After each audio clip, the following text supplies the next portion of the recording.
Have you ever paused, truly paused, in the middle of your busy life and asked yourself, what am I truly grateful for? Have you ever looked at your father's worn hands, your mother's fading eyes, or the gentle smile of someone who once helped you, and suddenly realized how long it's been since you said the words, thank you? We humans forget easily. When we are happy, we think it's normal. When we lose something, we finally realize how lucky we once were. Some say gratitude is the key to all happiness. But in a world filled with rushing and wanting, how many of us still hold that key? If today you woke up, could breathe, could see the sunlight, and had someone waiting for you at home, you are richer than millions. Yet how often do we notice that? How often do we chase what we don't have, while forgetting what we already do? In the Buddhist teaching, gratitude is one of the highest virtues. Gratitude to our parents, for without them, we would not exist. Gratitude to our teachers, for they light the path when we are lost. Gratitude to all beings, for every grain of rice, every drop of water, every breath we take is a gift from countless lives. And gratitude even to suffering, for pain is often the master that awakens us. But how many times have we complained instead of being thankful? How many times have we felt anger because others did not meet our expectations, forgetting that they were sent to teach us patience and understanding? How many times have we said, I don't have enough, while being surrounded by invisible blessings? True gratitude is not just words, it is a way of living. It is when we quietly bow before a meal, knowing how many hands have labored for that food. It is when we look up at the sky and realize that even the rain is a gift to life. Sometimes, just a single moment of gratitude can change our entire destiny. A grateful child can dissolve generations of resentment. A grateful student can carry forward the flame of wisdom. A grateful heart can find peace, even in the midst of suffering. Maybe right now, you are lost, hurt, or alone. Maybe life feels unfair. But pause for a moment and listen. Listen to these timeless Buddhist stories. Stories of mother's love, of teachers' kindness, of compassion for all beings. Stories not just to hear, but to feel. Not just to understand, but to live. Because sometimes, one story alone is enough to change the way we see everything. And perhaps, when you finish these stories, your heart will tremble softly, as if awakening from a long sleep. Have you truly felt gratitude today? If not, maybe this is the moment to begin. Story 1. The Sun in the Flames of War, a Mother's Devotion. Chapter 1. Thatched roofs, and shone gently upon an old blind woman sitting before her small house. Her name was Devi. Though her eyes saw nothing, her heart still felt every sound, every breath of wind, every rhythm of life around her. Devi had lost her sight many years ago, but she never lost her faith. Each morning, she would sit by the door, palms open toward the sunlight, and whisper prayers for her only son, Arun, her only family, her only reason to live. Arun was young, strong, and kind-hearted. He had left the village years ago to work as a military nurse in the capital. The day he left, the village gathered to say goodbye. He knelt beside his mother, placed her hands against his forehead, and said softly, "Mother, I will come home by New Year. No matter how far I go, I will return to you." Devi smiled, her cloudy eyes wet with tears. "My child," she whispered, "the path of kindness is the path that never ends. Be gentle, even when life is cruel. Remember, compassion heals more wounds than medicine ever can." Since that day, Devi lived quietly, waiting. Each month, she received a letter, words from her son carried on thin paper, full of love and hope. She would ask the village monk to read it aloud, and though she could not see the letters, she felt their warmth like sunlight on her face. But fate is rarely kind for long. One summer morning, thunder rolled in the distance, but it was not thunder. It was war. Explosions echoed far beyond the mountains. Rumors spread quickly. The enemy had crossed the borders and was burning the nearby villages. At first, no one believed it. Banipur was small, poor, and peaceful. But soon, the roads filled with frightened people, soldiers on horseback, carts carrying the wounded. Some begged Devi to leave with them. "Ani Devi, come with us. The enemy will be here by sunrise." Devi smiled faintly, shaking her head. "How can I run when I cannot see? This is my home. And if my Arun comes back and finds me gone, How will he find me again? The villagers wept, but could not wait any longer. By dawn, Banipur was nearly empty. Devi remained, sitting quietly by the doorway, clutching her son's old scarf, whispering prayers into the wind. Far away, in a dusty army camp near the front lines, Arun was treating wounded soldiers when he overheard the name of his village. The radio crackled with the words that froze his blood. Banipur, burned to the ground. For a long moment, Arun could not move. His hands trembled. His heartbeat thundered in his ears. Then, without a word, he stood up. "Where are you going?" his friend shouted. "Home," he said. "You can't. The area is under siege. You'll never make it." Arun looked back, eyes burning with determination. "My mother is there. If she's alive, I'll find her. If not, I'll bring her home." That night, beneath a sky lit by distant flames, Arun left the camp. He carried only a small satchel. His love. Along the way, he met people fleeing, soldiers, mothers, even children, all warning him to turn back. But Arun pressed on. When he finally reached the hill overlooking Banipur, his heart stopped. The village was gone.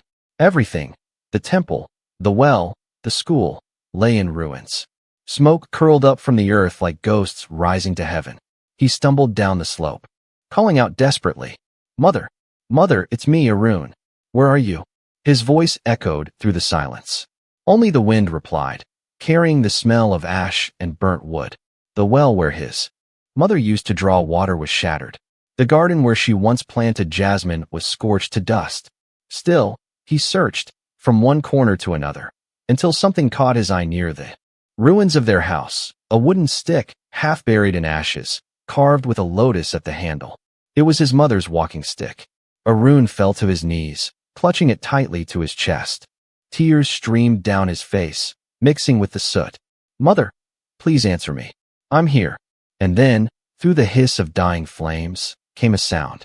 Soft, fragile, a whisper. Arun, is that you?" He froze. The voice was faint, coming from beneath the collapsed roof. "Mother, hold on, I'm coming." Arun threw aside the debris, burning his hands, choking on smoke. The fire roared behind him. "Hot. I can't. I'm almost there." He dug deeper, his breath ragged, the smoke blinding him. Each handful of ash was a prayer, each tear a promise. And then, through the flames, he saw her, covered in dust, trembling, but alive. Arun reached her, wrapped his arms around her, shielding her with his body. The world burned around them, but in that moment, nothing else existed. "I told you I'd come." "Home, Mother," he whispered. "And I told you," she breathed weakly, "that the wind would carry my prayers to you." The roof groaned, ready to collapse. Arun tightened his hold and closed his eyes, feeling his mother's heartbeat against his chest. Outside, the fire devoured everything: homes, memories, the past. But within those flames, a light brighter than fire still burned. The light of a son's devotion and a mother's eternal love. Chapter 2. The climax, through smoke and tears. The smoke hung thick in the air like a dark shroud over the village. Banipur was no longer the cheerful place filled with clattering wooden sandals and children's laughter. Now, there were only the sounds of crackling flames, collapsing beams, and the occasional distant cry, as if echoing from another world. The night sky was black, yet the fire's glow flickered just enough to reveal distorted silhouettes of what once was home. The stench of burning straw, ash, and flesh intertwined, suffocating everything. Arun ran like a man possessed. Each step felt heavier, each breath sharper. His mind screamed a single thought. "Where is Mother? Can she hear me?" His voice, hoarse from the smoke, still tore through the night. "Mother! Mother!" As if the very act of calling might carve a path through the inferno. Around him, houses collapsed. Tiles shattered. Shadows danced in the flames' fury. Then, through the haze, he saw it, their home. The old clay jar by the door, the half-burnt flower pot, the faint outline of the threshold where he used to sit as a child. "Mother!" His cry cracked. It was a sound born not from lungs, but from the heart. The air seemed to swallow it whole, until a faint rhythm answered back. A soft, fragile sound. Click, click, the sound of prayer beads. Not just habit. It was like a thread of life guiding him home. He followed it. his feet cut by broken glass, his eyes stinging. But he pushed on. Inside, the air was thick and bitter. Ash floated like black snow. And there, on the floor amid the chaos, sat his mother, Devi, her frail hands moving slowly over the beads. Lips murmuring a prayer, head bowed in calm surrender. Even surrounded by ruin, she looked as though the fire could not touch her soul. Mother! Arun dropped beside her, wrapping his arms around her. Thin frame. She flinched, her trembling fingers reaching for his face. Arun, she whispered. You came back. Her voice was weak, more breath than sound. He broke down, pressing his forehead to her shoulder. I'm here, Mother. I won't leave you. He tried to lift her, but she was light as a dried leaf, fragile and warm. We have to go. The soldiers might return. The fire is spreading. But Devi smiled faintly, that gentle smile he knew since childhood. I knew you would come back. A son's heart always finds his mother. Her blind eyes shimmered as she touched his cheek. But don't be reckless, my child. You must live. The world still needs your kindness. A thunderous crack shook the room. One of the roof beams gave way and fell, splinters flying. Arun reacted. Instantly, pulling her into his arms, curling around her body as the debris rained down. Wood struck his shoulder. He felt warm blood seeping through his sleeve, but didn't flinch. His only thought was to shield her, no matter what it cost. The air grew thicker. He coughed violently, eyes burning, barely able to see. The flames licked up the walls, crawling toward the ceiling. The house groaned like a dying animal. One ember fell upon his father's old portrait. The photograph curled, blackened, and turned to dust. Arun held his mother tighter. I'll get you out, I promise. She smiled through the smoke. Go first, my son. I will follow. Before he could protest, another explosion roared. A nearby oil drum perhaps, and the floor quaked. Bricks rained down. A heavy beam fell across the bed frame, trapping his leg. Pain shot up, sharp and deep. Mother, hold on, he gasped, pushing against the beam. Sweat, ash, and blood mixed, blurring together. Devi clasped his hand, her lips moving in prayer. Don't lose yourself for me, Arun. You must live. Outside, voices shouted. Someone's inside. Over here. A few villagers, their faces smeared with soot, ran toward the burning house. That house. An old woman and a man inside, cried an elderly woman. A group rushed forward with shovels and blankets. Every creak of the building sent a shiver through them. One wrong move could bring the whole thing down. Arun pressed again, arms shaking. His skin tore against splinters, blood dripping onto the ash. He barely noticed. All he saw was his mother, the same hands that once guided him through childhood, now trembling in his grasp.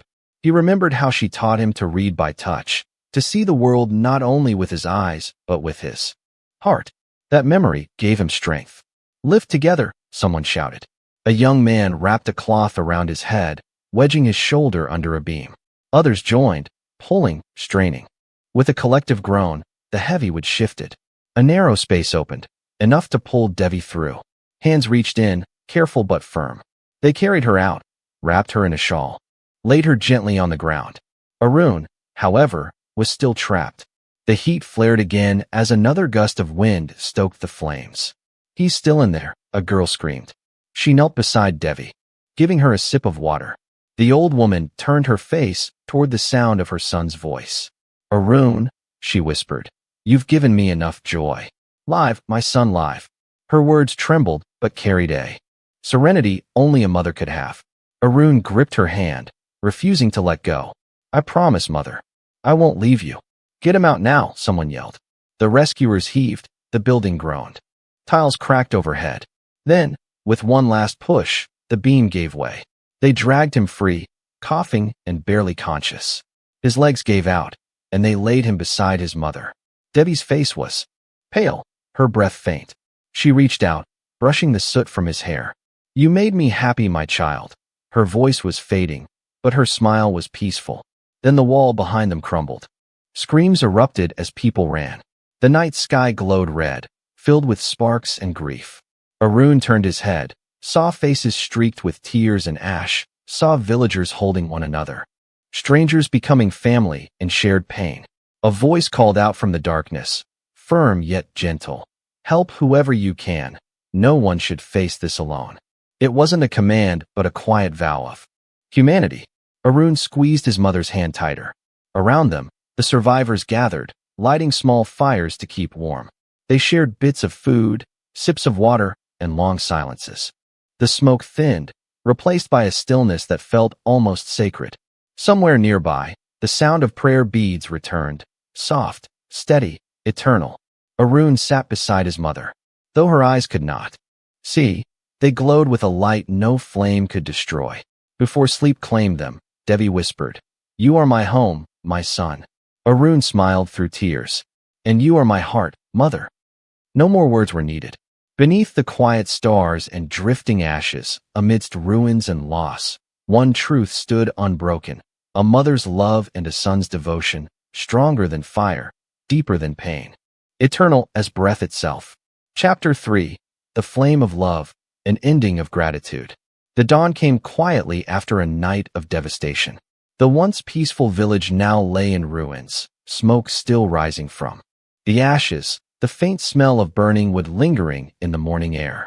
People wandered like lost souls through the wreckage, calling out the names of their loved ones, their voices trembling between fear and despair. By the riverbank, near the place where the old temple once stood, a few villagers spotted a familiar figure. It was Mother Devi, her body covered in soot, her hands still clutching a half-burnt rosary. Her eyes, though blind, seemed to gaze at something far away, beyond the sorrow, beyond the pain. She was breathing faintly, whispering the name of her son, Arun. "My child." When they came closer, they saw Arun lying in her lap. His body had been shielded around her, his arms still wrapped tightly across her shoulders, as if even in death he refused to let her go. The villagers fell silent. The only sound that broke the air was the soft rustle of the wind moving through the ruins, like a whisper of prayer from the heavens. One of the elders knelt down, placing a trembling hand on the boy's chest. "He must have carried her out of the fire," the man murmured. "He used his own body to protect her." Tears rolled down his wrinkled cheeks. No one spoke after that. They simply bowed their heads in reverence before the sacredness of a son's love. As the sun rose, its light touched the mother's face, tired, worn, yet peaceful. She could no longer see the world, but she could feel her son's warmth still lingering in her arms. In that moment, she whispered softly, "You kept your promise, Arun. You came home." Her fingers brushed his hair as if trying to memorize every strand, every breath, before the wind took it all away. Hours later, when the rescue teams arrived, they carried both mother and son to safety. The villagers built a small shrine near the banyan tree at the edge of the village, where the fire had first been stopped. On the stone plaque, they carved a simple inscription: "Here lies the love that neither fire nor death could destroy." Days passed, and the story of Arun spread across the nearby towns. Soldiers, monks, and travelers all came to the village to bow before the shrine. Some brought flowers, some brought prayers, but all brought a quiet reverence for a man who had lived with a heart full of gratitude. One evening, a young monk asked Mother Devi, "Do you regret that your son gave his life?" She smiled faintly, her blind eyes glistening in the light of a single oil lamp. "No," she said. "A mother gives life to her child, and one day, the child may give his life back. That is the circle of love. That is the truth of gratitude." The monk bowed deeply, his tears falling to the ground. Her words would echo in his heart for the rest of his life. Years went by. The war ended. The land healed. The grass grew again, and children played where ashes once lay. But the villagers never forgot Arun and his mother. Every year, on the day of the great fire, they gathered at the shrine to light small candles, one for the son, one for the mother. As the night deepened, the little flames flickered together, merging into one steady light that shimmered against the darkness. The villagers would close their eyes, whispering their prayers, remembering that the purest love is not measured by words, but by sacrifice. The story of Arun and Devi became a lesson passed down through generations, a story that mothers told their children by the fire, a story monks recited in temples to remind people of the power of gratitude. For gratitude is not only to speak, "Thank you," when life is kind. True gratitude is to remember, Even in the face of loss, that love, once given, never dies. It lives in every breath, every choice, every act of compassion we offer to others. In the end, the villagers said that on clear nights, when the wind is soft and the stars are bright, they could still see a faint glow by the banyan tree, not from candles, but from something eternal, a flame that never burns out. And so, the legend of Arun, the son who walked through fire for love, lived on. His story became a prayer, a reminder that to be truly human is to be grateful, not only to the gods, but to the hands that raised us, the hearts that loved us, and the lives that gave us light. The flame of his love had burned everything, fear, suffering, and even death itself, until only gratitude remained. Story 2. The Young Novice and the Old Master. Gratitude, the Gate to Wisdom. Chapter 1. The Sound of the Broom at Dawn. Riku arrived at Inryakaji Temple on a cool autumn morning, when the mountain leaves were turning crimson and gold. He was a slender boy with sharp, intelligent eyes that seemed to see through things too quickly for his age. His parents brought him there with trembling hope, believing that temple life might shape him into someone wise and serene, far from the chaos of the world below. From the moment he entered, the smell of pine, incense, and morning mist surrounded him. The head monk introduced him to the novices with a calm tone. "This is Riku. Treat him as your brother." Some of the novices smiled kindly. Others eyed him with curiosity, as though trying to measure what kind of person this new arrival might be. Riku bowed respectfully, but deep inside, he already imagined himself excelling, learning scriptures faster than anyone, impressing the monks with his quick understanding. The master of the temple, Arun, was an elderly monk with sun-darkened skin and deep, quiet eyes. He spoke little, but every word carried weight. He never used sweet talk or soft gestures. Instead, he taught through silence and work. "Here," he told the newcomers, "if you wish to understand the Dharma, you must first sweep the grounds, carry water, copy sutras, and do everything with your full heart." Then he handed Riku a bamboo broom and a list of daily chores. Riku was stunned. From a young age, he had been praised for his intelligence. He could read, write, and recite complex passages with ease. Now, being told to sweep leaves and haul water felt like an insult. Just sweeping? Is this really a path to wisdom? He thought bitterly. Still, he obeyed. Each morning before sunrise, he swept the long stone paths covered in red leaves, the cold air biting at his hands. But as days went by, discontent began to grow in his heart. He did everything he was told, yet he felt stuck, unchallenged, unacknowledged. He wanted to learn, not labor. Sometimes, after chores, he secretly sneaked into the temple library to glance at the sutras. The lines fascinated him, yet none of the monks would explain their meanings. Whenever he asked, they simply replied, "Copy them first. Understanding will come." To Riku, it sounded like avoidance. "They just don't want me to surpass them," he thought, pride whispering louder. Each day, one early morning, when the mist still hung low and birds had barely begun to sing, Riku saw Master Arun sitting beneath an old pine tree, eyes closed in meditation. He hesitated, then approached. "Master," he said, bowing slightly, "I wish to study meditation and scriptures more deeply. I've read much already. I can learn quickly. Why do you make me spend my days sweeping, carrying water, and copying texts? Isn't that wasting time?" The master opened his eyes. He didn't speak at once. For a while, the only sound was the slow dripping of dew from the roof and the faint rustle of pine needles. Then he said, "You believe these tasks are barriers?" Riku answered firmly, "Yes. I can go faster if you just teach me directly. I don't want to spend my youth cleaning the temple floor." The old monk smiled faintly, not mockingly, but with a knowing gentleness. "You wish for the fire of wisdom," he said, "but you refuse the wood that sustains it. The flame you desire must be built slowly. Sweeping, carrying water, copying sutras, these are not punishments. They are mirrors. They show you what is within." But Riku's heart refused to accept that. The words sounded vague and distant, as if the master was deliberately hiding something. A seed of resentment sprouted quietly within him. As weeks passed, his frustration deepened. He began to see the monasteries routines as meaningless obstacles. He looked at the other novices, some sweeping quietly, some copying scriptures with unwavering patience, and wondered why no one demanded more. They are blind, he thought. They're wasting their lives on chores. One day, during a repair of a small Buddhist statue, Riku worked alongside two other novices. While they polished the bronze, Riku found an old sutra nearby and began reading secretly. The words captivated him, deep truths about emptiness and enlightenment. His heart swelled with the thought, if the master taught me this instead of making me scrub statues, I would already understand enlightenment. That night, long after everyone had fallen asleep, Riku crept into the old library. He lit a small oil lamp and opened a worn scroll. The silence of the temple wrapped around him like a secret. As his eyes moved across the inked lines, he felt as though wisdom itself was breathing into him. He smiled to himself, imagining the day when the monks would come to him for answers. Then came the soft sound of footsteps. Riku, a voice said. He froze. The lamp flickered.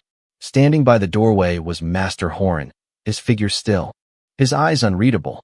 What are you reading at this hour? The old monk asked, not angrily, but softly, almost like he already knew the answer. Riku tried to compose himself. I wanted to learn. About illusion, about truth. I want to understand deeply. The master looked toward the corner where a broom rested. Then sweep the courtyard, he said. Riku blinked. Now? But I was studying. Riku felt his chest tighten with frustration. He wanted to argue, but the calm in the master's tone disarmed him. Still, when he returned to his room, anger churned beneath his ribs. He threw the broom down and muttered under his breath. He doesn't understand me. In the days that followed, Riku did his chores carelessly. He still copied sutras, but his strokes were shaky. His sweeping was hurried, his mind elsewhere. The older monks noticed and sighed, but said nothing. The youngest novices whispered among themselves, unsure whether to pity or admire him. He had practiced alone at night, imagining the master finally recognizing his worth. But when the time came, the master called another novice, one younger, quieter, less brilliant than Riku, but known for his steady diligence. Riku's heart sank. It was as if all the fire within him had turned to ash. After the ceremony, one of his friends whispered, maybe the master wants to teach you humility. Riku said nothing. That night, he sat alone under the moonlight, watching its pale glow spill over the tiled roofs. A decision began forming in his mind. I'll leave. I'll find a master. Door, a voice spoke behind him. Where are you going, Riku? He froze. It was Master Horan, standing a few steps away, the morning light brushing against his silver hair. His gaze was calm but knowledge. The master walked closer and rested a gentle hand on the boy's shoulder. If you leave to escape patience, he said, you will carry impatience wherever you go. Riku's lips trembled, but he said nothing. The old monk asked quietly, tell me, how do you sweep the courtyard? Riku hesitated. I sweep to finish, he replied coldly. The master smiled softly. Look at that pine tree, he said, pointing toward the temple gate, where an ancient pine rose tall against the morning fog. It did not grow straight in a single day. It faced storms, wind, and snow. Each trial deepened. If you stay, I will give you one task. Copy an ancient sutra, not for the words, but for the rhythm of your breath. When it is done, I will study with you myself. Riku's eyes widened. You mean you'll teach me? The master nodded slightly. I will teach those who are ready to learn, not just with their minds, but with their hearts. Riku stood in silence, torn between pride and. He released his grip on the gate. He turned, walked back toward the courtyard, picked up the broom, and began sweeping once more. This time, he did not rush. His strokes were quiet, steady, deliberate. And for the first time, as the soft sound of the broom brushed against the stone floor, Riku felt something shift inside him. Small, fragile, but real. A beginning. Chapter 2. The climax, when realization comes too late. The winter wind howled through the pine ridges surrounding Inryakaji Temple, carrying thin threads of mist that clung to the tiled roofs. The whole monastery was shrouded in darkness, with only the faint ringing of the bell echoing through the cold air. On the stone courtyard, fallen leaves rustled. Within the monks' quarters, sutras, the promise that they would meditate together once the task was done. His heart was divided between hope and doubt. Why all this labor? He wondered. Why won't Master Horan see my potential? A novice fetching water. But when he looked out, he saw the faint silhouette of Master Horan. The old monk was walking slowly, his shoulders bent, a thin cloth draped over his robe. Master Horan has fallen ill. The monks hurried to his room, some carrying blankets, others boiling herbal medicine. The senior monk checked the old master's pulse and shook his head gravely. When he entered the master's chamber, Riku smelled medicine and damp wood. Master Horan lay on a straw mat, his face pale, eyes half closed. Beside him sat a small tray with a bowl of porridge. Untouched, the surface of the porridge had hardened slightly from the cold night air. The spoon was still there, clean and used. Riku froze. A strange heaviness filled his chest. A young monk whispered, "He hasn't eaten in days. He's been giving his portion to the others." Riku's breath caught. Giving his food away? The thought tore at his pride. Why would the master do that in silence? Why not tell anyone? He wanted to cry out, to ask why the teacher had chosen to suffer alone, but his throat tightened. No words came. The monks rushed about preparing warm water and medicine. Riku followed the healer's instructions with trembling hands. He brought a bowl of steaming herbs and knelt beside his teacher. "Master, your medicine," he whispered. Horan opened his eyes weakly. There was recognition in them, soft, unfathomable. Then they closed again. His lips moved, but no sound escaped. Riku tried to feed him, spooning a bit of porridge toward his mouth. But the master did not eat. His gaze drifted toward the open window, where the mountain mist floated like smoke from an incense stick. An ache grew inside Riku, a deep, nameless pain. Fragments of memory rose in his mind. The nights when Master Horan quietly covered sick novices with an extra blanket. The mornings when he split his meager share of bread to give to villagers. The way he always stood silently in the rain, holding an umbrella over others while his own shoulders got wet. Riku's eyes stung. He searched the room and noticed a small cloth bag beneath the wooden platform by the bed. Inside were a few folded notes, the master's handwriting. He unfolded one. "Ensure the sick have enough to eat. Leave what remains for me, if any is left." The handwriting trembled, the ink faded. There were several such notes, each one a quiet testament to the same truth. Master Horan had been giving away his meals so that others could eat. Riku's breath faltered. Tears rolled down his cheeks before he could stop them. His voice cracked into a whisper. "Faye, why did you not tell me? Why did I never see?" He stumbled out of the room, calling desperately for help. "Bring honey. Boil ginger. Get blankets."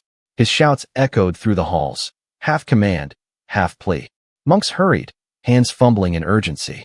But time was merciless. The body, once fragile, does not easily return from the edge. When Riku came back with medicine, the master was still. The old man's breathing was shallow, each rise and fall of his chest weaker than the last. "Please, master, drink this," Riku begged. Master Horan opened his eyes again. For a fleeting instant, he smiled, faintly, peacefully. He tried to speak. "Riku," his voice rasped, dry as old paper. The boy leaned closer. The words came out slowly, one by one, like stones placed carefully on a riverbed. "Sweep. Copy practice." Riku gripped his teacher's hand, tears spilling freely now.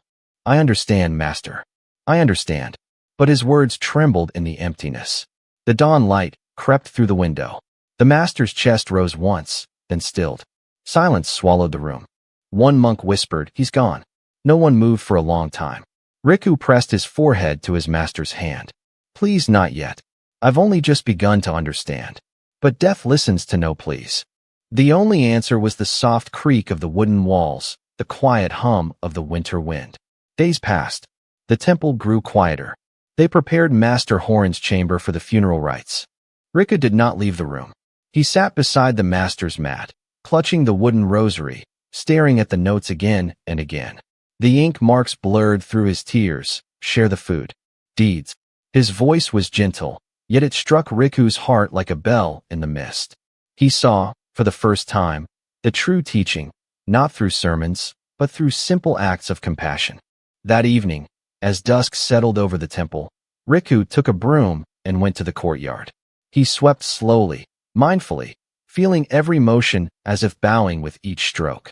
The other novices watched, but said nothing.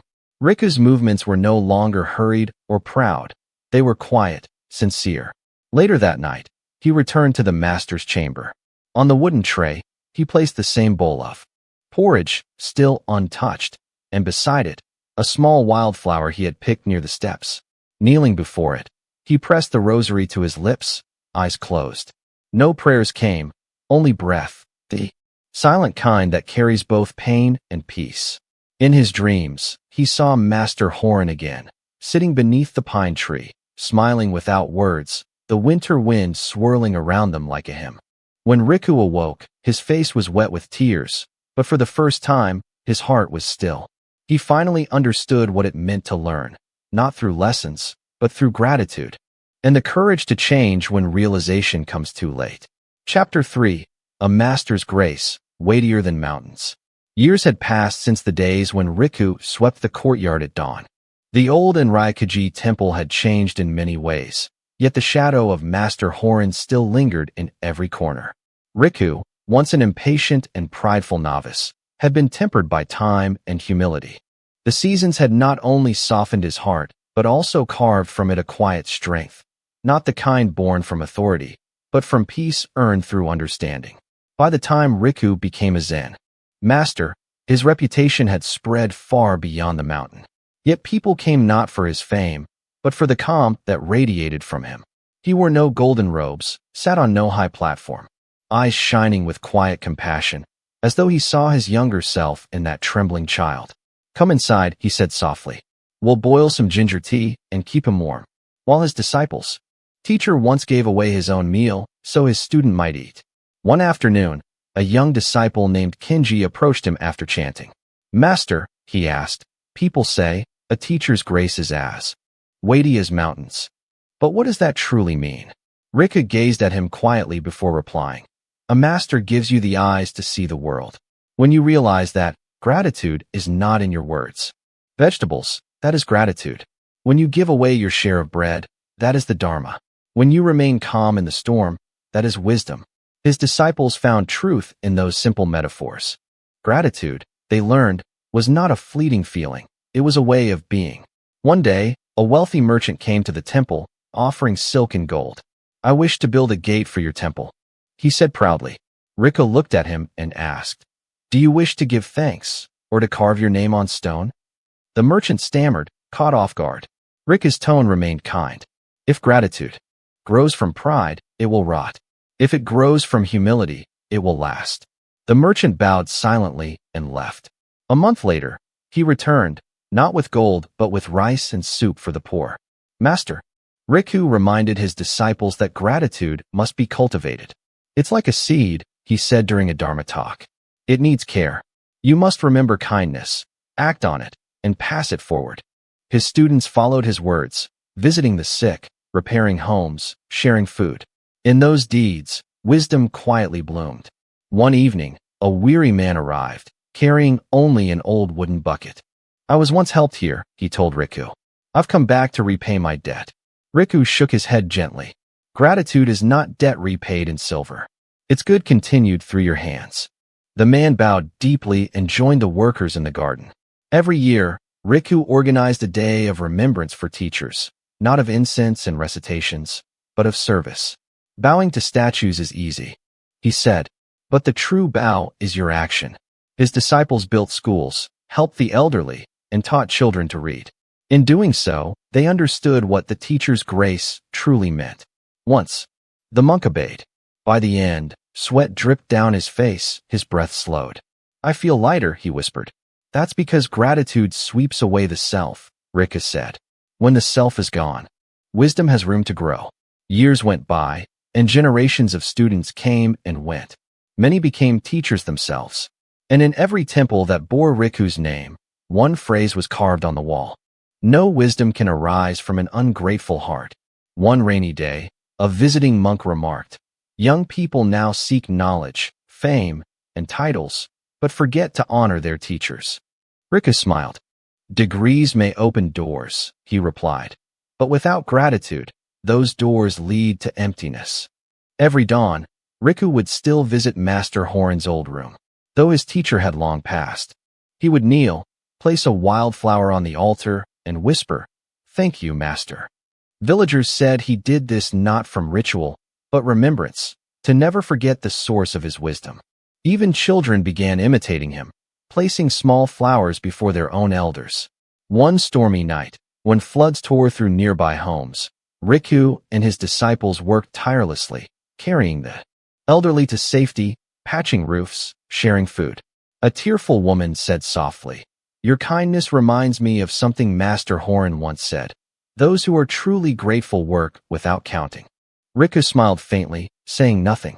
Years later, with silver hair and trembling hands, Riku sat among his students beneath the same pine tree.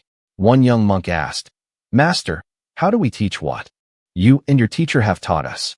Riku placed a hand over the boys and said, "Teach by giving. When you give time, patience, and kindness, your teacher's light shines through you."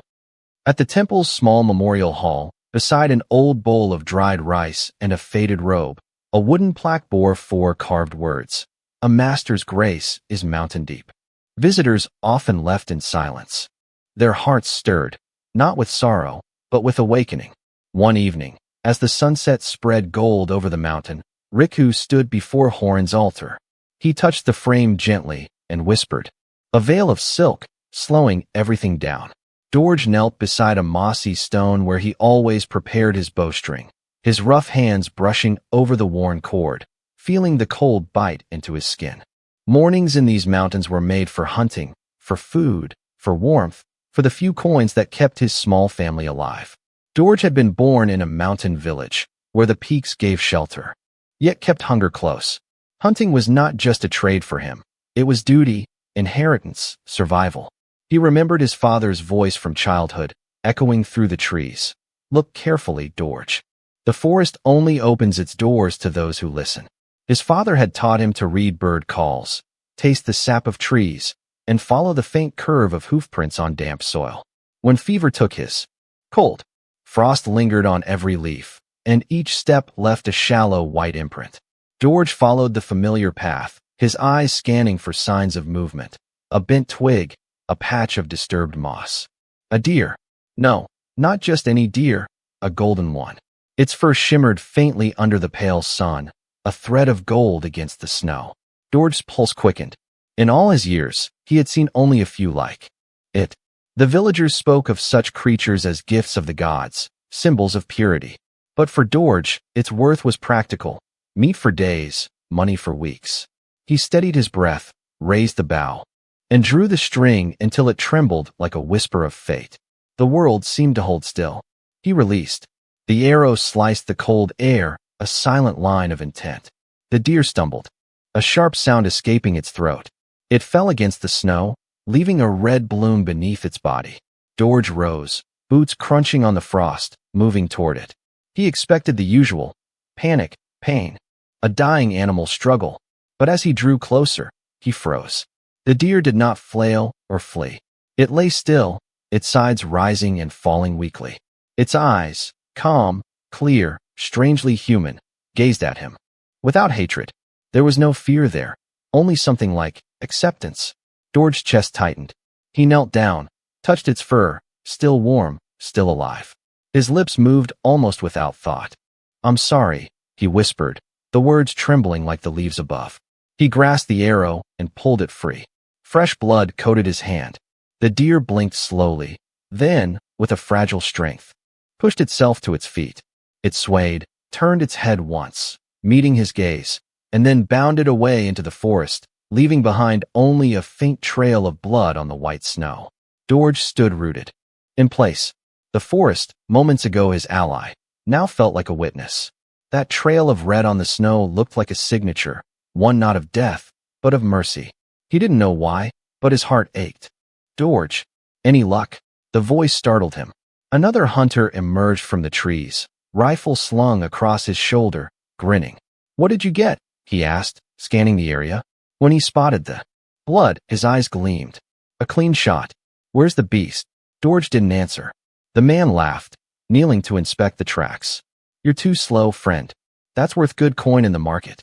He reached for his knife, eager to follow the trail, but Dorje caught his wrist. "Let it go," he said softly. The other hunter frowned. "Let it go? You're joking.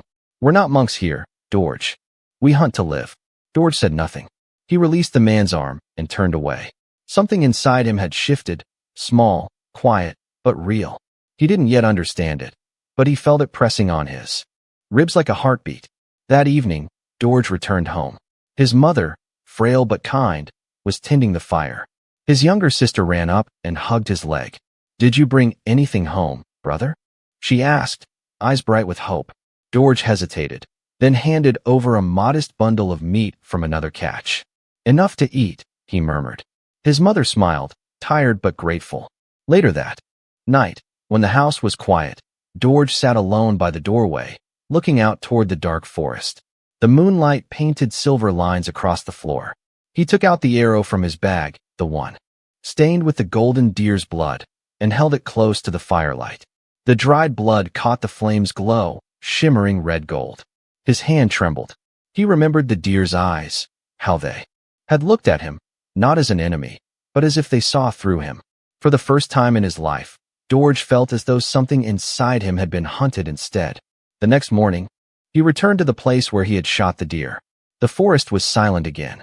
Snow had fallen in the night, covering most traces, but near a stone he found a faint blood stain, barely visible. He knelt, brushed the snow aside, and pressed his hand against the cold ground.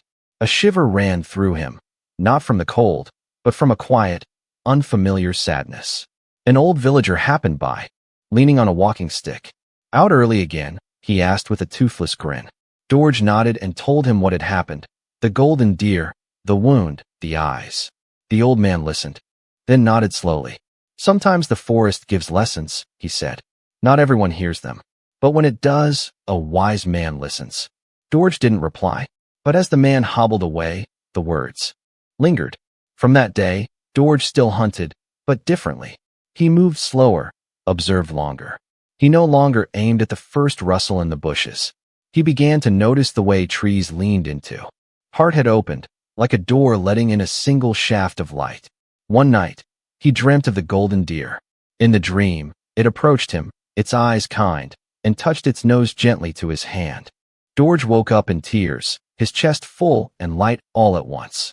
He never told anyone about the dream, but from that day onward, his arrows grew fewer, and his compassion grew stronger.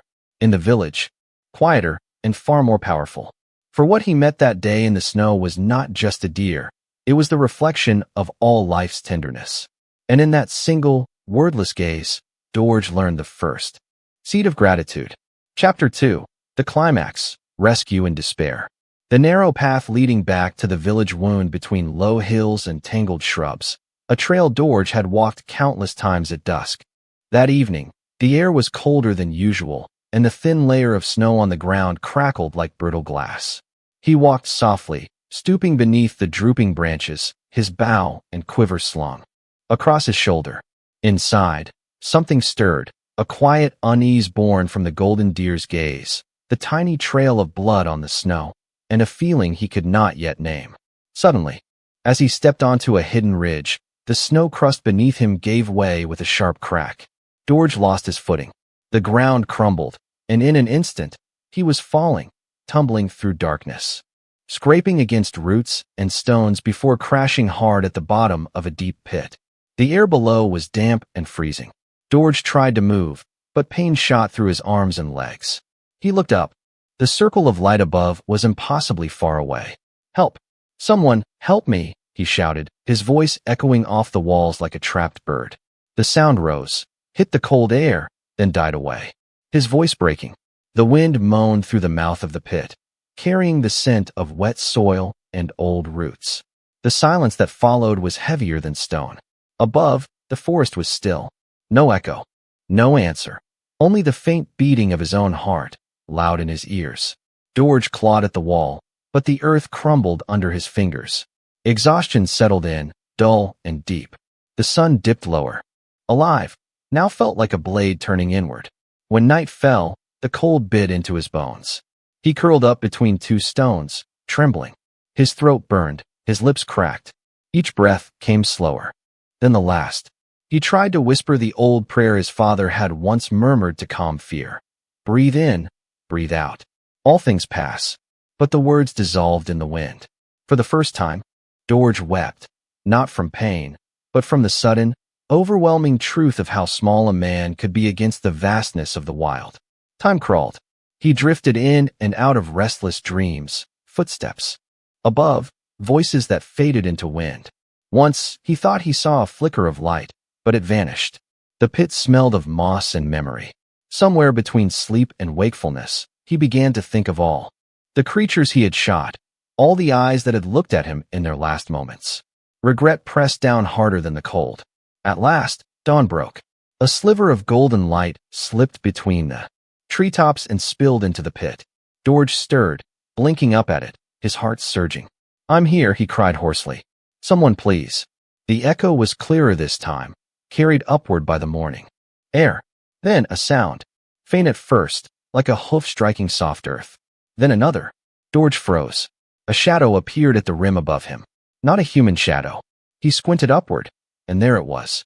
The golden deer. Its coat shimmered faintly in the light. Its eyes, calm and deep, met his. Dorje's breath caught.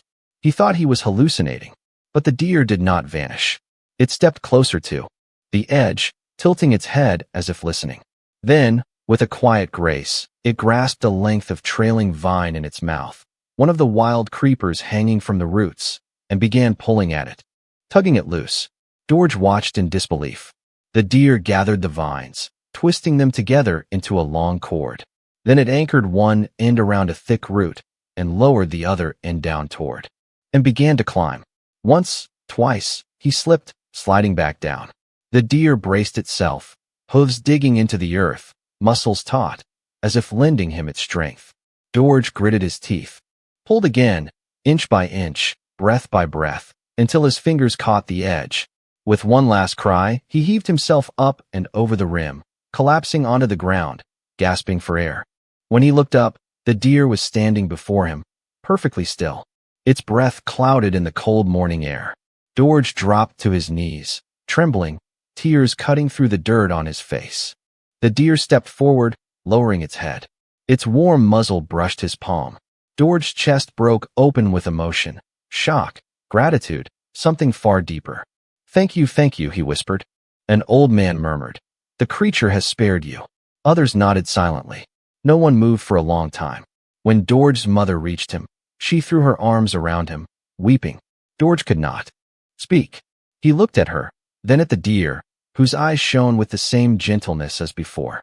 Slowly, Dorje stood, pressed his palms together, and bowed deeply before the animal. Forgive me, he said softly.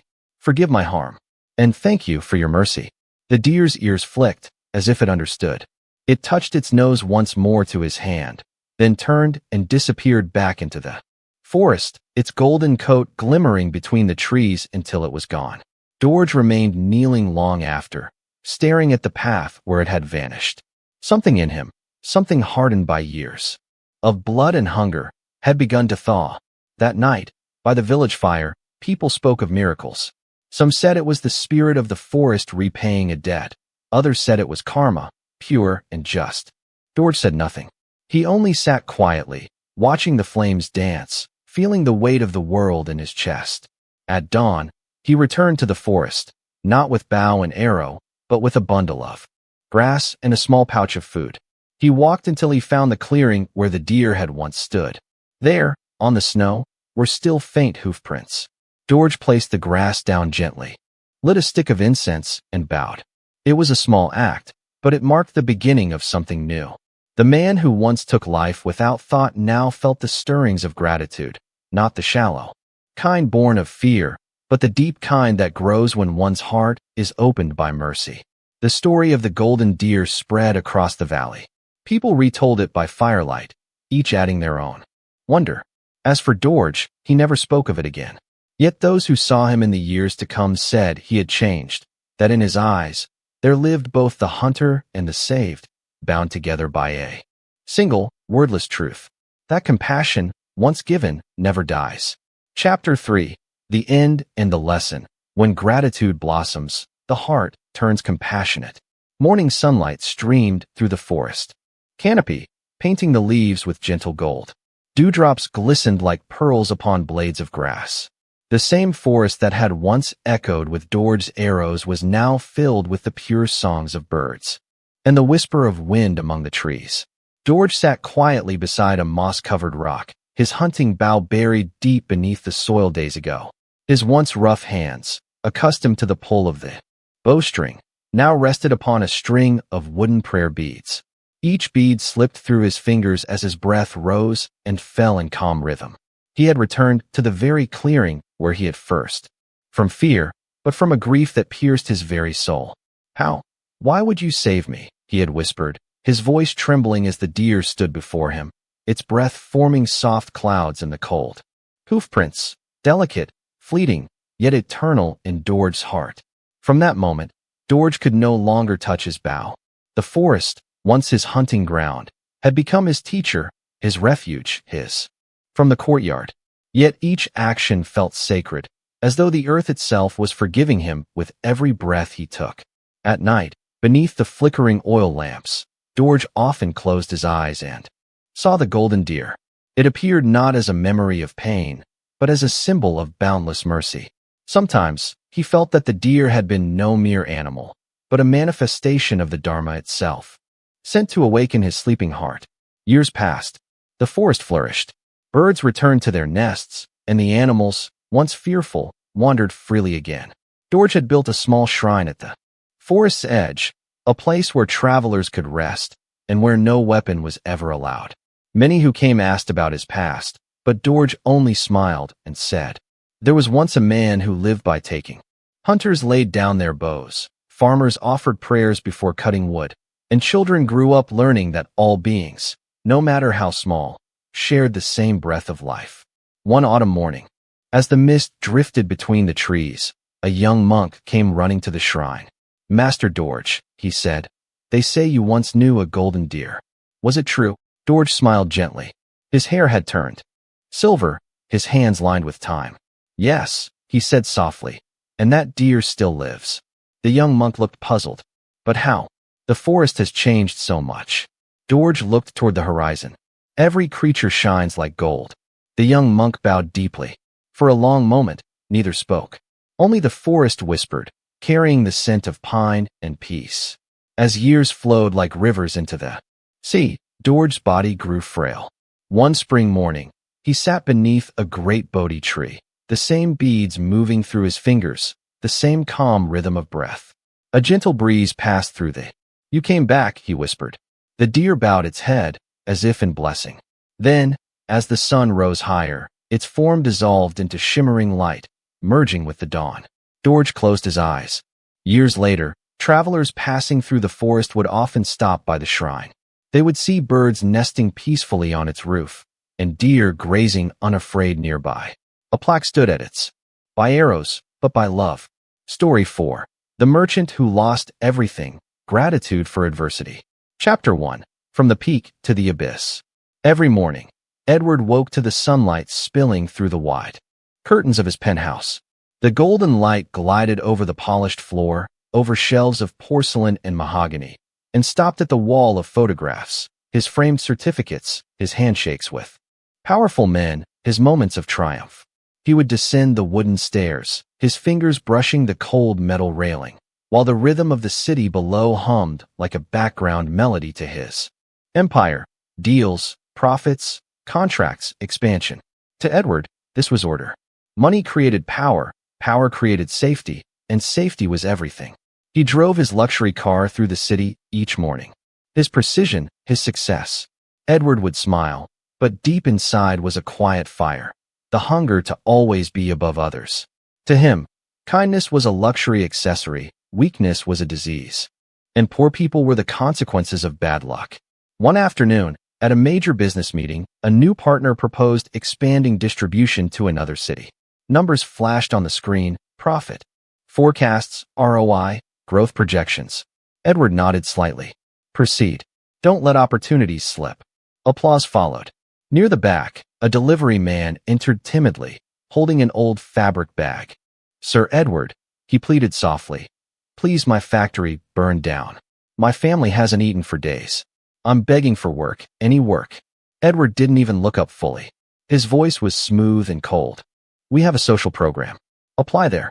I don't make personal exceptions. The man bowed deeply and left, shoulders trembling. Edward didn't think he was cruel, just efficient. Compassion in his. Abroad, and life moved in a perfect, mechanical rhythm of gain and glory. But life often tears through plans without warning. One night in midsummer, Edward was on the phone with an international investor when a distant explosion echoed.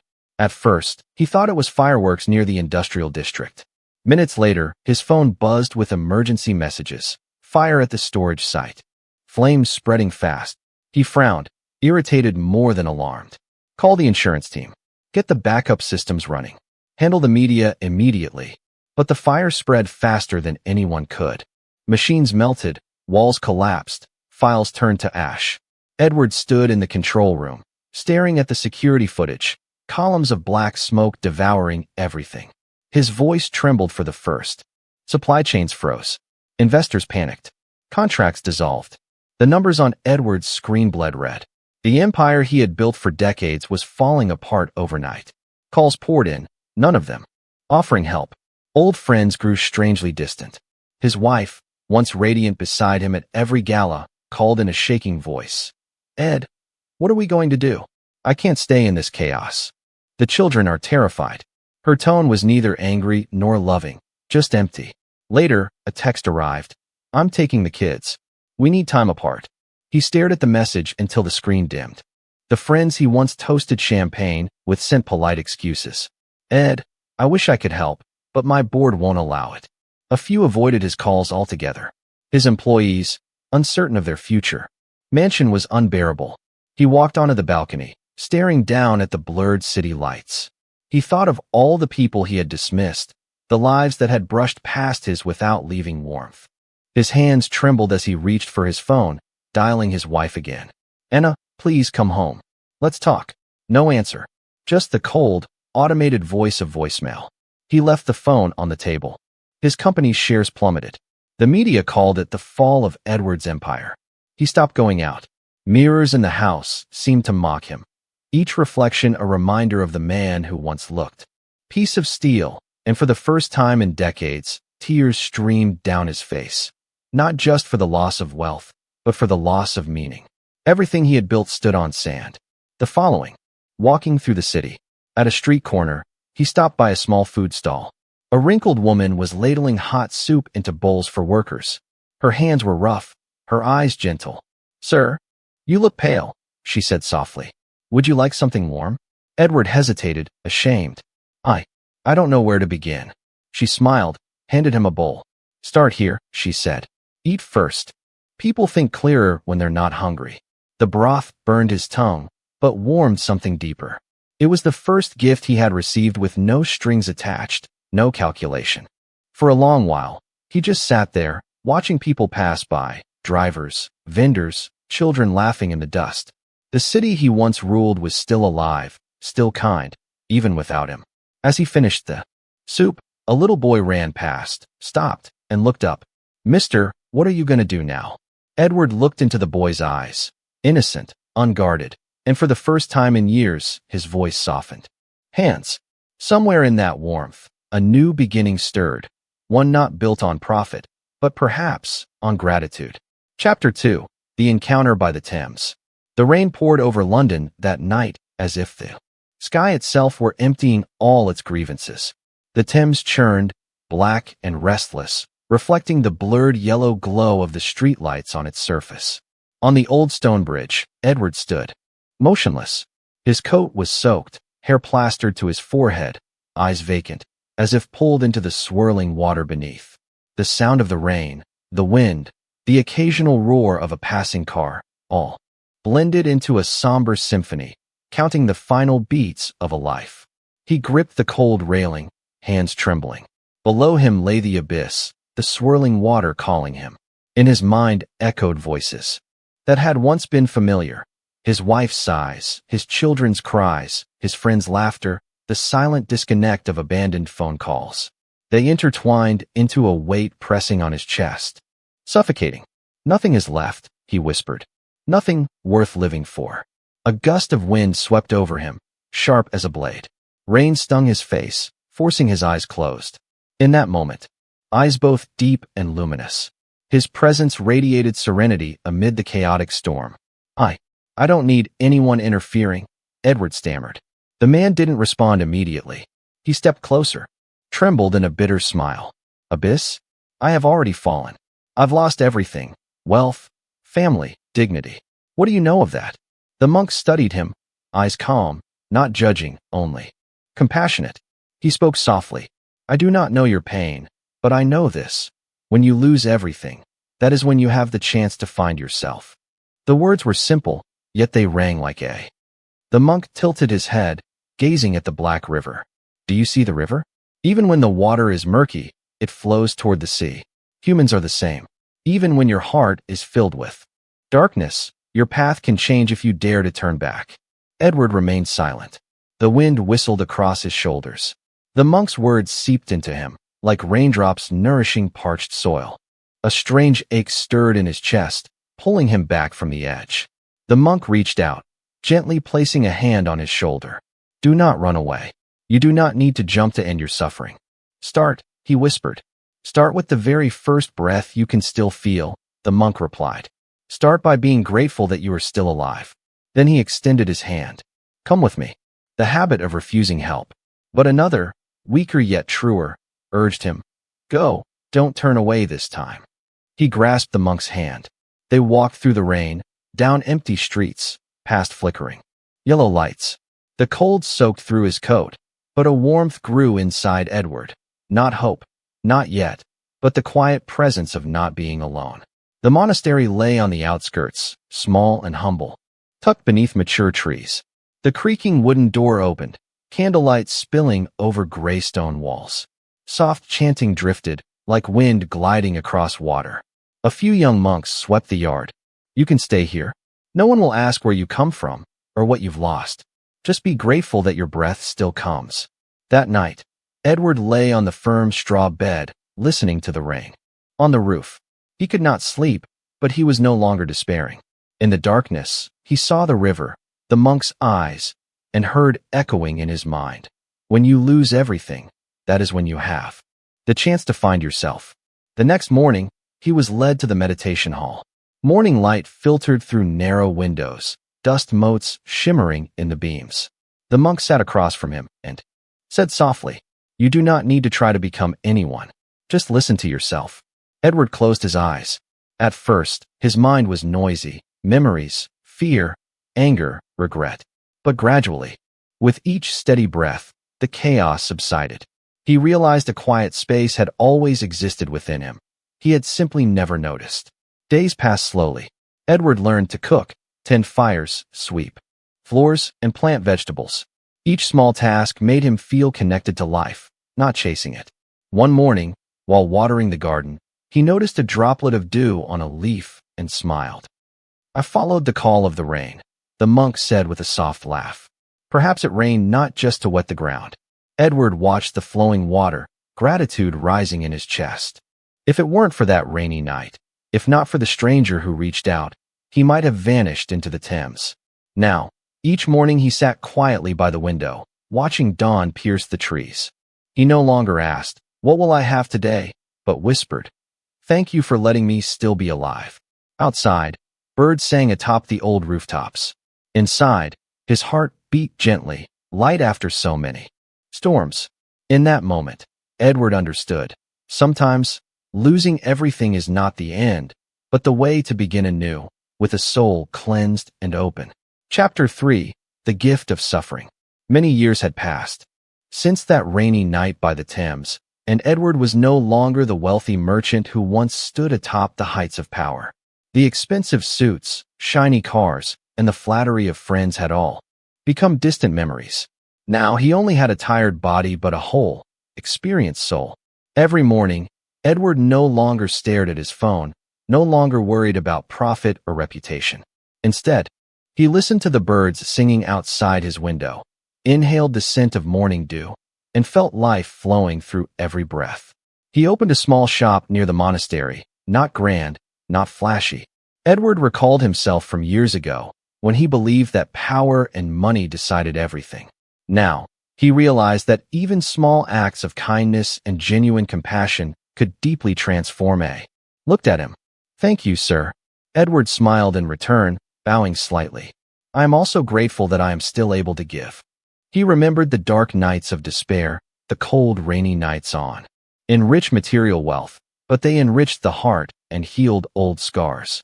He gradually understood that living with gratitude, even for adversity, was the only way to no longer fear suffering. The darkest days, because through them, I have learned the worth of light. The monk nodded. No more words were needed. Edward felt his heart lighten and calm. The years of loss, the nights of despair, the days standing on the edge, they had all become invaluable lessons, guiding him toward a simple yet complete life. As the sun set, casting golden light across the small shop, no envy, no regret, only gratitude, gratitude for each moment, each person, every drop of rain, and every scar of suffering that had taught him to grow. Edward understood that gratitude was not mere words, but action. Gratitude is the lamp that illuminates the soul, allowing one to see the true value of life. When one can be grateful even for adversity, the heart opens and suffering becomes a. And the wind gently swayed the trees. He smiled, feeling complete peace. In that moment, he knew that though life had once dealt him loss and pain, gratitude for even the darkest days was the key. That led him to true joy. He sat down, closed his eyes, and took a deep breath, sensing that suffering had taught him to rise, to give and to receive, to forgive and to cherish. In each breath, Edward saw clearly that every step of life, even the steps along the edge of an abyss, carried a seed of gratitude, waiting to be sown and bloom in the soul. And so, Edward continued to live, calm, grateful, and complete, in every present moment, no longer fearing suffering, because he had learned that suffering itself is life's greatest teacher. Story 5, The Last Robe, Gratitude for Life. Chapter 1, The Hermit in the Snowy Mountains. Phra Niran, a young monk, walked slowly along the snow-covered path, his worn robe wrapped around his shoulders, too thin to shield him from sun or wind. The mountain wind cut sharply through him, biting at his skin, yet a serene smile always rested on his face. Every morning, he rose with the first light of dawn, cleared the snow from the paths. Around the small monastery perched on the mountainside, tidied his few possessions, and set out to collect alms in the village. The road from the monastery to the village was long and winding, blanketed in white snow, sometimes causing Phra Niran to slip. Yet he walked deliberately, each step imbued with gratitude. "May I walk each step in peace," he whispered to himself. Monk, an elderly woman, carrying a bowl of warm rice, stepped forward, her voice trembling. "Phra Niran, please accept this bowl of rice. May peace accompany your steps." Phra Niran bowed his head, his voice calm, yet full of feeling. "Thank you, grandmother. May all blessings be with you." She nodded, withdrew her hand, and Phra Niran continued on his way. Every bowl of rice, every greeting, he received with deep gratitude. He did not see them as mere sustenance, but as seeds of love planted in his heart, cultivating humility and reverence. Along a narrow path at the edge of the mountain, he saw a child slipping on the snow. Without hesitation, Phra Niran rushed forward, steadying the boy. "Be careful, child. It's very cold." The boy looked up, eyes glistening. "Thank you, sir." Phra Niran smiled, gently patting his shoulder. "Walk carefully, and always be grateful to those who help you." Every step, every smile, every word of thanks emanated a strange peace. Phra Niran did not possess many material things, but he had an invisible treasure, gratitude. It accompanied him along every road, every house, every heart he touched. One day, returning to the monastery, he encountered a man who looked exhausted, clutching a small bag of belongings. The man looked at Phra Niran, voice trembling. "Venerable monk, could you spare me a little food? I have been walking all day without eating." Phra Niran did not hesitate. From his alms bowl, he offered some rice. "Eat. Do not worry, there is still enough to keep walking. Just be grateful for what you receive and give." Night fell, and Phra Niran returned to the monastery. The fire in his small room melted the cold from the snow, warming the space. He sat down, hands on his knees, exhaling slowly. His thin robe wrapped around him, the cold wind still seeping through, yet his heart was warm. He looked out the window at the moonlight shining over the mountains and thought, even with so little, every day is a blessing. Be grateful for life, for each breath, each step, each person. Phra Niran closed his eyes, inhaling deeply, feeling peace permeate his body.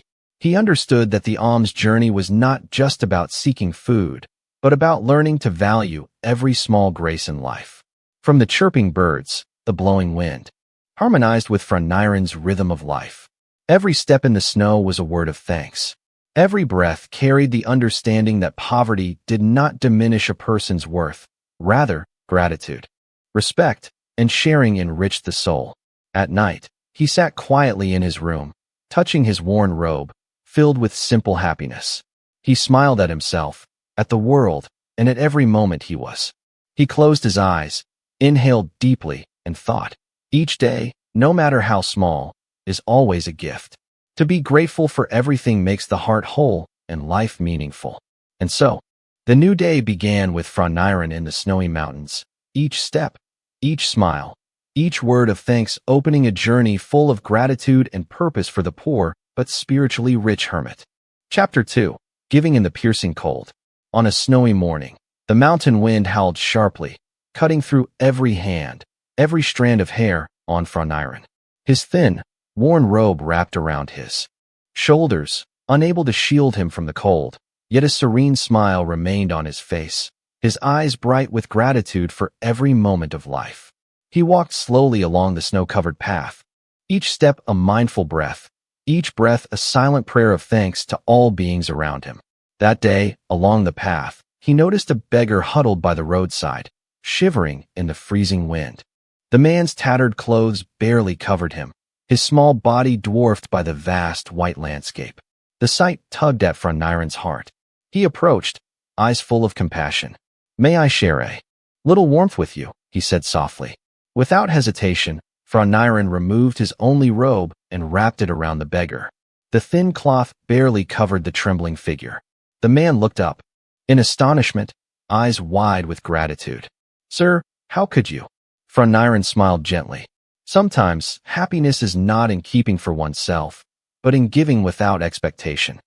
The beggar felt warmth seep into his body, his shivering gradually subsiding. He bowed deeply, tears welling in his eyes. "Thank you, truly, thank you." Phra Niran merely nodded, smiling softly, and continued walking along the snow-covered path, his robe now gone, but his heart strangely warm. As he walked, the wind grew stronger, piercing through his bones. Each gust seemed to slice through his skin, yet he continued step by step, breathing in the cold air, feeling the sharp chill, but his mind and heart remained filled with peace and gratitude. Be grateful for every moment, every breath, every step, even in hardship, he whispered to himself. Night fell, and Phra Niran returned to the monastery. The snow-laden steps grew heavy under his weary legs. Every movement was a trial, yet he offered no complaint. He thought of the beggar, now warmed and sheltered, of the grateful eyes and the gentle smile he had received. The robe that had once covered him now protected. On his knees, taking a deep breath. His body trembled from the cold, his breath short, yet an infinite calm and joy filled his heart. He smiled. Though his body suffered, his spirit glowed with gratitude. He reflected on giving. Happiness is not in possession, but in selfless sharing. Even paying the price of cold and hardship, even losing his only robe, he felt a warmth deeper than any garment could provide. Silent sacrifice, unconditional giving, expanded his heart and radiated love to all beings around him. Late into the night, Phra Niran collapsed onto the monastery floor. An unconditional love. Phra Niran understood that every step of the alms journey, every act of giving, even at the cost of pain or hardship, was a lesson in life, teaching him gratitude and compassion. Physical poverty did not dim the light within. A grateful heart was the strongest armor, warming the soul, guiding all actions, and leading one toward true happiness. He closed his eyes. Giving and gratitude were the true robe that shielded the soul and illuminated the path of a spiritual seeker. Thus, the mountain night passed, the snow still fell, the wind still blew. Blessings. That night, as the mountain wind blew through every crack of the monastery, Phra Niran entered a deep meditative sleep. In his dream, the sky opened up, pouring golden light from all directions. The Buddhas appeared, their eyes full of kindness and compassion, hands placing a pure golden robe upon his thin shoulders. Phra Niran felt warmth spreading throughout his body, light illuminating his soul, as if all fear, all cold, and all hardships had vanished. He no longer felt lonely or lacking. Only gratitude and peace filled him completely. In the dream, images of the villagers, the beggars, every step he had taken to give, every smile he had shared, all appeared vividly. Every look of gratitude, every silent word of thanks became precious jewels, forming an invisible treasure. Phra Niran realized that everything he had given, no matter how small or unnoticed, was becoming a blessing, not only for those who received, but also for his own heart. The light in his dream expanded, spreading across the mountains and villages, covering the sky and the land. Phra Niran saw every snowflake, every gust of wind, every breath he had taken. Blessings, without calculation or expectation, simply fullness. The next morning, villagers came to the monastery as usual to see the young monk on his alms round. They found Phra Niran sitting in. The smile remained, and his eyes seemed to still observe the wind, the snow, and the sunlight, blending into a picture of serenity and gratitude. The villagers could not fully understand the dreams world around. The golden robe in his dream symbolized the blessings created by sincere actions and a grateful heart, surpassing material limits, enduring all cold and hardship. They placed Phra Niran with peace, serenity, and endless joy. Though Phra Niran had departed, he left a living message. Life is enriched not by material wealth, but by a grateful heart, acts of love, and unconditional giving. The golden robe in his dream reminded all that every sincere offering becomes a blessing. The villagers gradually withdrew, leaving the monastery in stillness. Dawn light shone through the windows, illuminating the floor where Phra Niran rested. Sunlight touched the walls, the snow outside, as if reminding everyone that gratitude and giving are the paths to fulfillment. Into a blessing, each action into a guiding light, and each heart into peace. From the high snowy mountains to the small villages, his gratitude and unconditional giving became an eternal legacy, illuminating and spreading to all who are willing to learn and feel. Thus, in the quiet space of the monastery, amidst the snow-covered mountains, the message of gratitude and giving echoed silently. In each Buddhist story is not just a fleeting emotion, but a way of life, a guiding light for the human heart. Through the journeys of Arun returning through the flames of war, Riku learning to honor his teacher, Dorje recognizing the kindness of all living beings, Edward learning to appreciate even adversity, and Phra Niran giving away his only robe, we see that gratitude arises from a deep awareness of what we have received and what we can give. These stories teach us that gratitude is not about waiting for something grand, but about recognizing the value in each moment, each action, and each relationship. When we appreciate our parents, teachers, loved ones, friends, and even the creatures around us, our hearts become more open, calm, and pure. Gratitude also helps transform pain, nurtures compassion, and creates invisible but profound blessings in life. Another key lesson is forgiveness. When we try to let go of anger, when we open our hearts to forgive more lightly, more happily, and see the world with a heart full of love. If these stories touch your heart, consider sharing this message with those around you. A simple like, a share, or subscribing to the channel is not just a small action, but a way to help spread positive values, sowing seeds of gratitude and compassion to many others. Each act, no matter how small, contributes to building a strong community where gratitude and love are honored and nurtured. Let these Buddhist stories about gratitude inspire you. Appreciate what you have, give love, forgive when you can, and live a fuller life. Gratitude is the key that opens the door to inner peace, happiness, and a deep understanding of the value in every living moment. Are you ready to try forgiving, opening your heart, and spreading gratitude? Start today and let that positive energy transform your life step by step. Have you ever paused, truly paused, in the middle of your busy life